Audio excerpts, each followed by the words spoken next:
আসসালামু আলাইকুম। আপনাদের মধ্যে অনেকেই মালয়েশিয়াতে হায়ার স্টাডির জন্য বিস্তারিত তথ্য জানতে চাচ্ছিলেন এবং ভাবছিলেন যে সেখানে পার্ট টাইম জব করা যাবে কিনা, এবং এই রিলেটেড কিন্তু আমরা অনেক বেশি কোয়ারিজও পাচ্ছিলাম। আজকের ভিডিওটা মূলত তাদের জন্যই।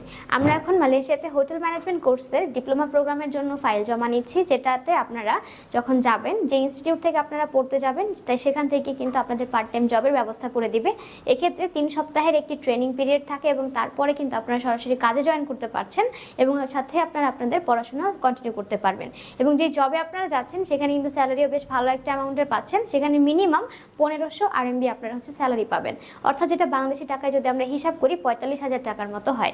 এর পাশাপাশি আপনারা পড়াশোনার সাথে সেখান থেকে এক্সপিরিয়েন্স গেইন করতে পারলেনই, আপনি চাইলে কিন্তু তারপরে সেখান থেকে আরও ভালো জায়গাতেও জবের জন্য সুইচ করতে পারছেন। তাই আর দেরি না করে যারাই মালয়েশিয়াতে এই প্রোগ্রামটিতে যেতে ইন্টারেস্টেড তারা এখনই আমাদের সাথে স্ক্রিন দেওয়া নাম্বারে কন্ট্যাক্ট করুন, অথবা সরাসরি যোগাযোগ করতে পারেন আমাদের অফিসে। আমাদের অফিসের অ্যাড্রেস 152/2 পান্থপথ সিগন্যাল, ঢাকা 1205।